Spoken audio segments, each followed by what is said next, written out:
Hello and welcome to the latest episode of the Good Dram Show with me, Chris Goodrum. Once again this evening, back in my tasting room, and tonight's tasting I'm really looking forward to is this little lineup that we have from the Penderyn Distillery in Wales. Firstly, I would like to say a big thank you to all my good friends there that sent me these samples of the most recently bottled whiskies from them, so this should be quite interesting. As you know, I'm a big fan of the distillery, and if you've read my whisky blog, you'll see that I've tasted the whiskies over a number of years, and you know, every time I've always been impressed with the character and the quality of what they're distilling.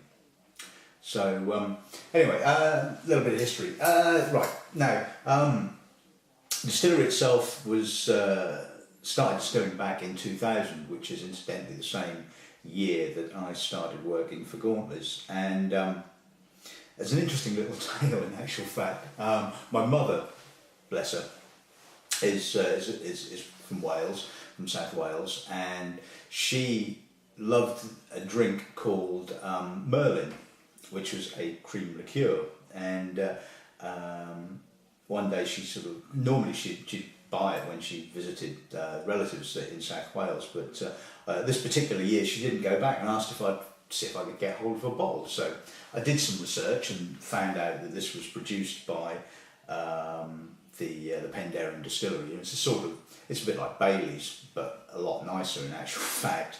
And while I was chatting with them, they basically said, "Oh, well, we're going to be releasing a single malt."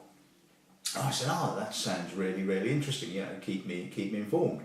So just before St David's Day 2004, which was the official launch date of the whisky when they launched the Madeira finish, I got a phone call and they said, "Are you still interested in taking some?" And I said, "Yeah, that sounds great."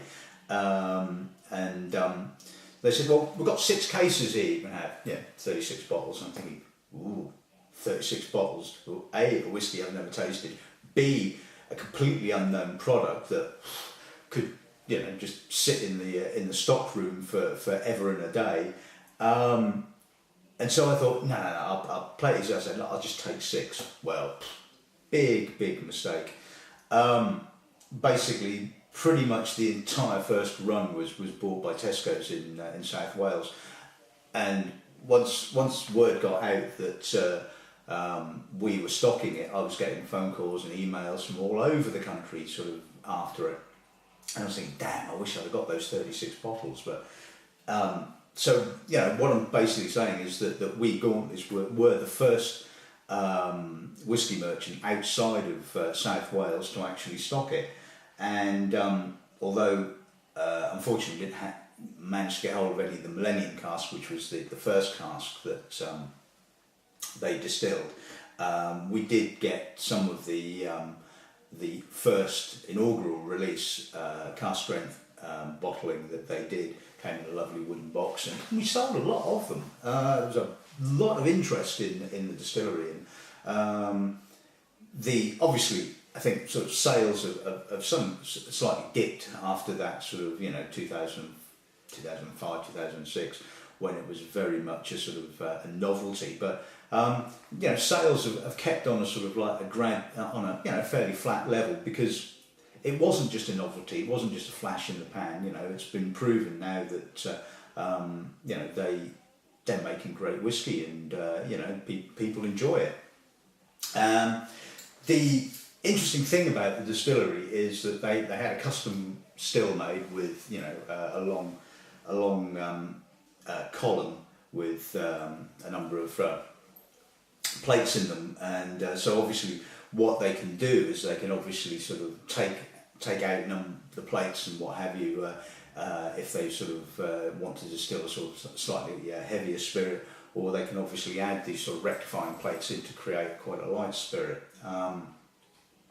The other interesting thing about the distillery is that they don't actually do their mashing on site. What they do is they buy in effectively buying beer from sort of a local brewery, and then they sort of treat that and they use that as their sort of like as their mash to basically make the first distillation from. So all round sort of really interesting distillery, and they got in Mr. Whisky, otherwise known as Dr. Jim Swan, to do the first distillation and sort of design everything, and basically Dr. Swan is, if there's a new distillery going, he's pretty much behind it.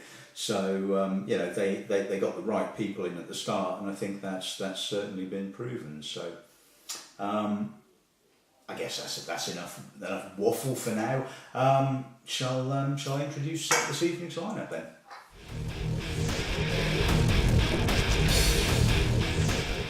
Okay, so we'll start with this one, which is, I guess you'd call the sort of standard distillery bottling, which is finished in ex-Madeira casks.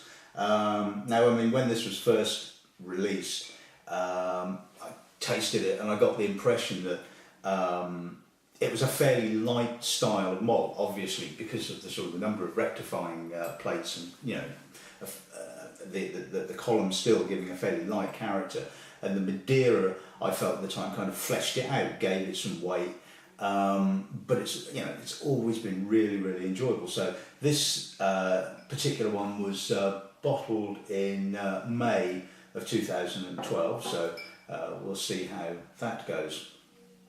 The next one here is the newest release from the distillery, and this is the Penderyn Portwood. Not the first time they've released it. They did do a limited edition bottling for Swansea City, which Jim Murray certainly raved about when Swansea were promoted to the Premier League. But this is the first time they've done a kind of core bottling, and this one was released in April of this year. This next bottling is the Peated. Now, a lot of people think that this is obviously made from peated barley, but obviously it's not, because they buy in the beer basically. They don't buy in a peated beer. So what they basically do is it's a vatting. Some of the malt has been aged in ex-American oak casks. I think it's Maker's Mark, I think. But some of it's also been aged in ex-Islay casks. So that is where this particular whisky sort of generates its peaty character from. And finally, incidentally, this one is bottled in May 2012 as well. And finally, we have the Sherrywood. Now, I've tasted the Sherrywood a couple of times, and it often tends to have a slightly sort of confected sort of style of sherry, with a lot of sort of sherry cask finished whiskies. Or, well, in this case, it's not a finish, because again, like the peated, it's a vatting. They take whiskey that's been aged in American oak and obviously in sherry and vat them together. I don't know whether this is how they did it originally. I don't know whether it was originally a finishing, but it had, when I first remember tasting it, it certainly had a sort of a quite boiled, sweet, confected character, which wasn't unpleasant. And like I said, you often tend to find that with sherry casks. They'll often be, I guess, of the leafy kind of Oloroso sort of style, or they will tend to be the slightly boiled, sweet kind of character, generally speaking. And certainly the Sherrywood certainly was in that slightly sort of confected, boiled, sweet kind of style. So it'll be interesting to see if that's changed, because I hadn't tasted that for quite a while. And obviously it's going to be really interesting to see how the whisky in Portwood works as well. Although I don't know for definite, I would guess again this is probably a combination of whisky that's been aged in American oak and whisky that's been aged in port. Now, as you know, this seems to be the modern way of creating these finishes. Instead of just taking the whisky and dumping it into a cask and just seeing what happens, distilleries taking a slightly more scientific approach to it, and effectively blending a recipe together so that you get a better balance. It's not a case of when you stick it in a cask, let it do its thing, taste it and go, "Ooh, well, just taste all port," and release it. They're actually sort of taking time to say, right, what do we want to achieve from this particular bottling? How much of the distillery character do we want to have, and how much of the finishing cask, the Portwood or the Sherrywood or whatever the case may be. And certainly it's a much more successful way of working. You get a whiskey with a lot better balance. So I think this is going to be a really interesting tasting, and I think it's probably about time we shut up and pour the first Dram, I think.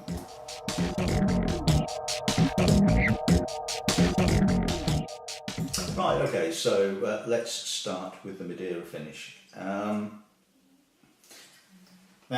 one of the things that's irked me is probably the wrong word, but one of the things that I found about tasting this particular bottling, even after sort of, the distillery had been in operation for 5 or 6 years, was that there didn't seem to be a sort of progression, maturity-wise. Hats off for continuity, but I was expecting a little bit more maturity, and it seemed to always be the same sort of slightly youthfulness. The character is, I guess, similar, I suppose you would say, to a lowland.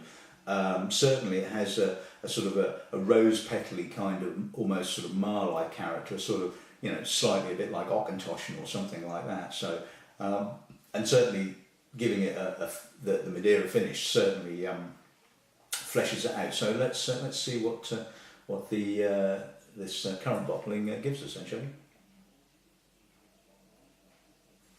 Yeah, it has that obvious character, the distillery character of the slightly herbal, sort of high-toned, sort of slightly rose-petally Mar character, but it's got a lovely depth to it. The Madeira is giving it a real solid, weighty base, slightly biscuity, lots of honey, barley, little bit of spice. I think it is starting to show some maturity, actually. I mean, when you think about it, the distillery's been going now for 12 years. You would have thought that they would be starting to sort of marry in when some older casks. I know they had released, I think it was, they did release a 10-year-old last year, I think it was. So it's certainly starting to show a little bit of maturity, and it's a lovely nose. I've not come across a poor bottling of the Madeira finish, and it's a lovely nose, very aromatic, lovely balance to it, really enjoyable. Right, palate time then.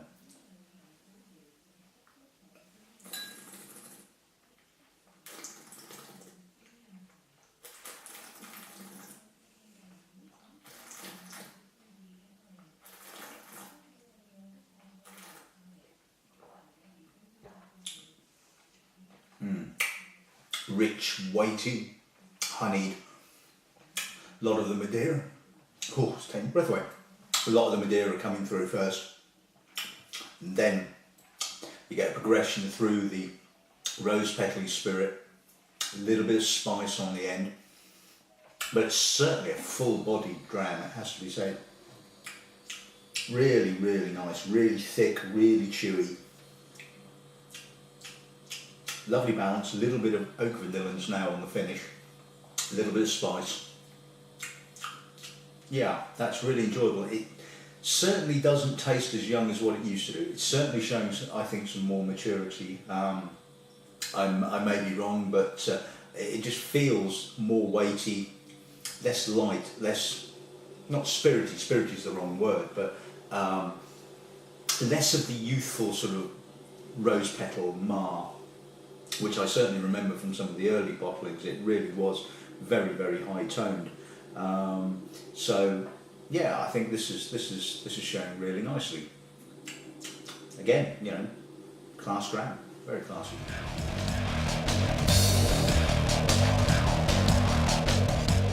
Right, okay, let's tackle the Portwood then now. The difference between this and the others is that this is bottled at 41%. Now, not quite sure why they chose 41%, but they did do a Madeira finished bottling at 41%, which I believe was for the export market. That was absolutely fantastic. Really, very, very good. Really lush, juicy. So, you know, we'll let's see how this works. Let's see how the if they've been equally judicious with the port. So, yeah, lovely, subtle, slightly spicy red berries, but it's just such a wonderful balance. You're getting the character of the spirit, that slight mar, a little bit of pepper, slight floral note, maybe a little bit of angelica, and then now I'm getting some lovely creamy American oak. That is just such a beautiful balance. That's lovely, really, really enjoyable. Just a classic way to just use the Portwood just to give you a little nuance, a little bit of you know, a winey character. It's certainly not overblown at all. Just really delicate. Each time you put your nose in, you sort of pick up a new aroma. Sometimes you're picking up the spicy fruit, sometimes it's the spirit, sometimes it's the American oak, but it's just really harmonious, really enjoyable. That's lovely. Really, very, very good. Power time.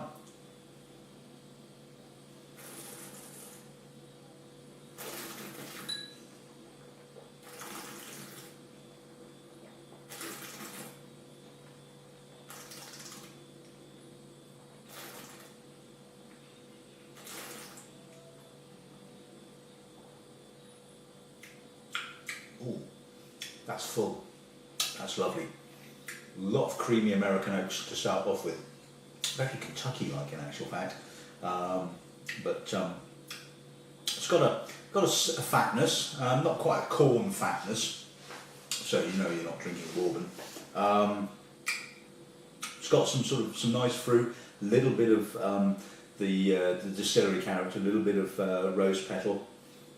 And then on the finish is when the Portwood starts to come through with a little bit of sort of like red fruits, a little bit of black fruit, a bit of blueberry possibly as well, and a little bit of spice. That really works well. That is just such a lovely progression. Like I said, quite heavy on the American oak, but it certainly starts off that way, but it then kind of sort of moves almost to the side of the mouth as the rest of the flavours come through. 41%, that seems to be such a really nice ABV in actual fact. You're not getting too much of a piquancy from the alcohol, and get a little bit of dark chocolate now on the aftertaste. That's really enjoyable. Yeah, I like that. That will certainly go on the list. Incidentally, talking about going on the list, obviously all these, well, apart from the Portwood, are available to purchase on our website www.gauntleys.com. Portwood isn't on there yet because I've not ordered any, but obviously I will be, so that will be up and on there shortly. Not quite sure what bottlings of these we've got currently in the shop itself. So obviously you may well, if you decide you're going to order them, they might not be the exact same bottling date. I mean, as you probably know, that the distillery put stamp the bottling date on the back of the bottle, which is really handy. So, but you know, like I said, I mean, it's just very, very consistent. You know, it's a consistent distillery. and certainly what they produce, whether it's bottled this year, last year, or the year before, is going to be sort of exceptionally good. So anyway, but coming back to the Portwood, really like that, really juicy, really lingers. I'm certainly still tasting a little bit of sort of like the Portwood fruit. God, it's lovely, really, really enjoyable. Like that.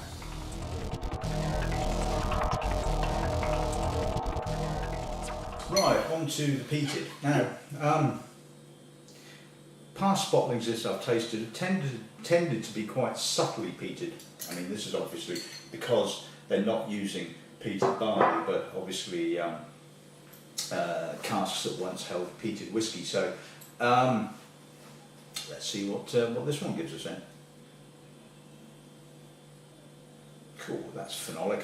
Whew, that's got some peat to it, I can tell you. Really briny, but some lovely sweetness, some lovely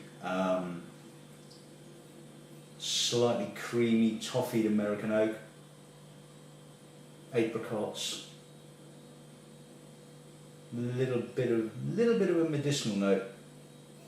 And if you're certainly sniffing harder, you certainly get some iodine. When I first tasted this and wrote a tasting note for that, I wondered whether some of the casks they used were maybe from ex-Lefroy casks. It certainly has a very Lefroy-y kind of sort of character to it, although maybe a little bit denser. Again, it seems to be showing some maturity as well. I remember the first bottling of this I tasted was very, not raw is the kind of wrong word, but very crisp and very almost linear to a certain extent. But this is put on some weight, fattened out, a little bit of apricot, a little bit of banana possibly, but quite briny still. A lot of peat. I've not tasted a peated Welsh with this level of peat for quite a while. So they obviously got some good casks. Right, out there.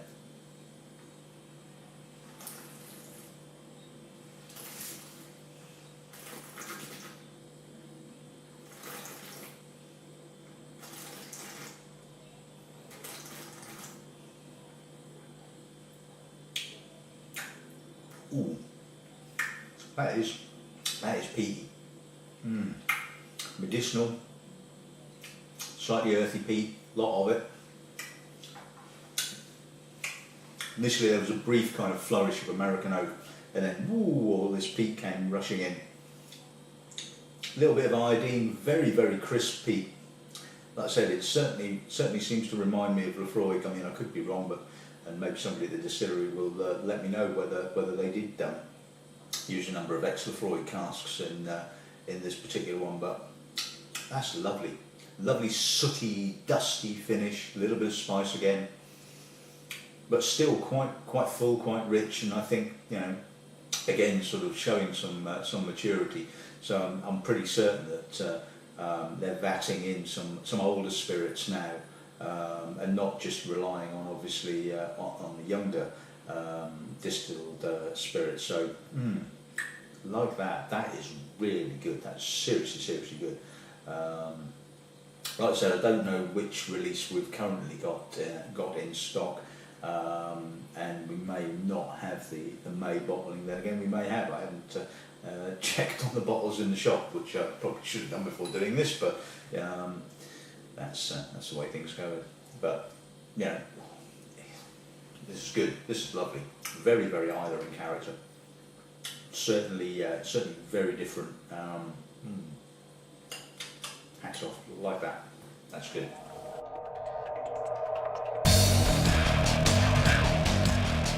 Right. Finally, let's have a look at the Sherrywood, shall we? Like I was saying earlier on. Previous bottlings of this I've tasted have tended to be more in the confected sort of boiled sweet kind of sherry. So yeah, let's see if this one is following in a similar vein, then, shall we?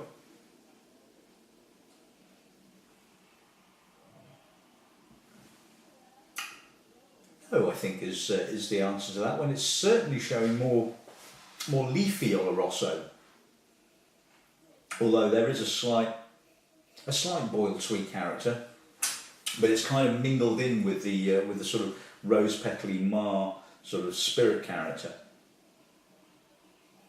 Slightly fresher, possibly, maybe a little bit more younger spirits in this particular bottling, but it's got a lovely depth to it. Again, in actual fact, I think this is probably I would say the best Sherrywood finish, or the best Sherrywood Penderyn that I've actually tasted. Certainly the nose is gorgeous. Bit of barley, little bit of dried fruit. This is again really harmonious.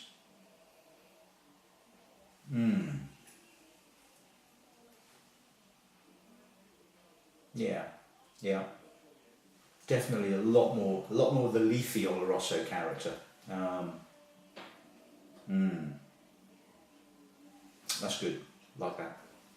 Power then.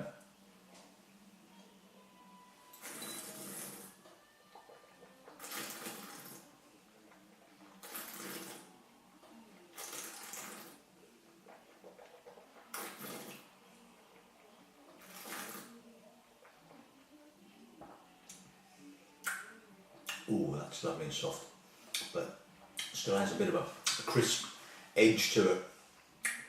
Plenty of barley, a little bit of honey. Again, really well balanced. Again, more leafy Oloroso kind of character, not quite so confected.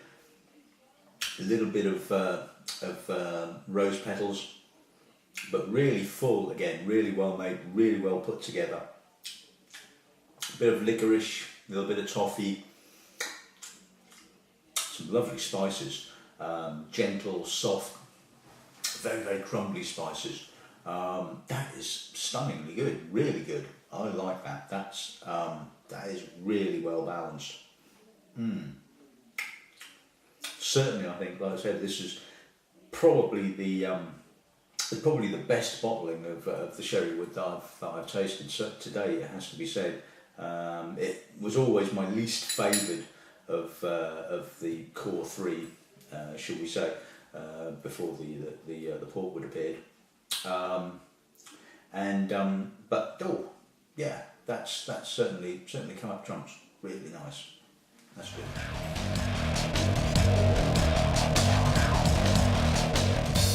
Right, okay, let's sum these up then. Penderyn, Welsh Gold, yep, can't disagree with that one. Certainly produced a wonderful array of whiskies, and can't recommend them highly enough.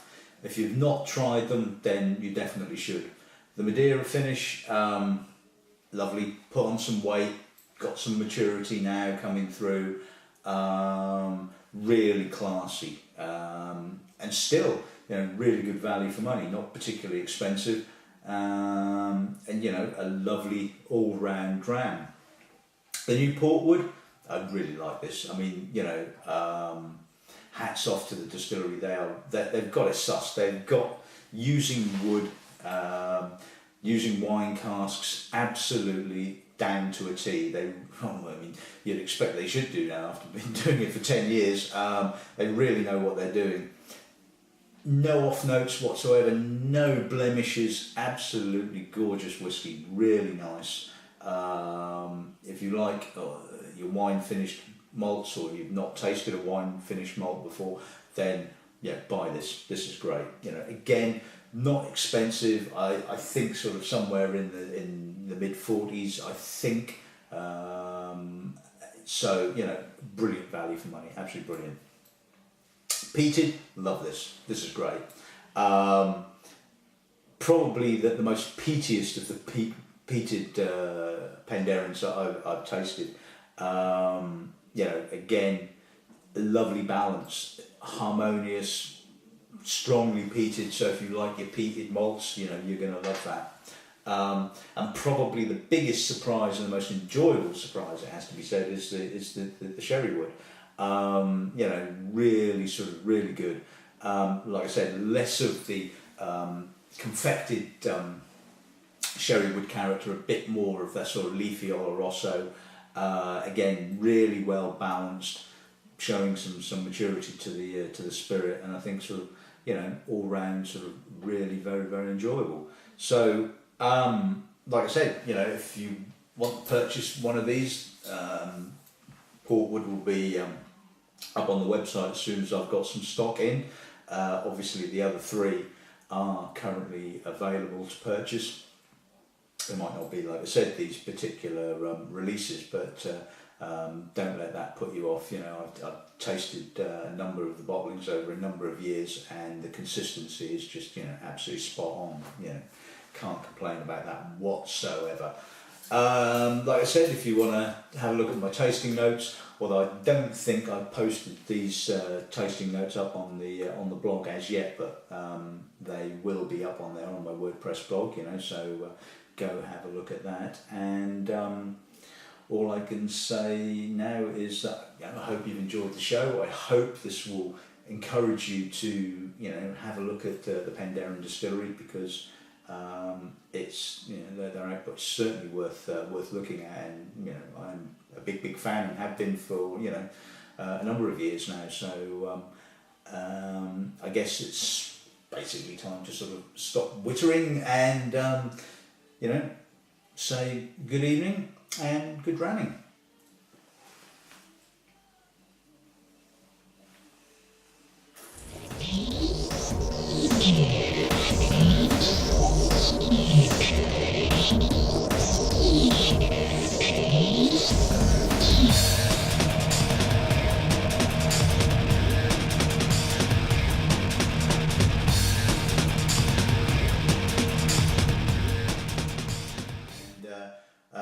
My mother, being a good Welsh woman, asked if I would be able to get hold of a bottle of something called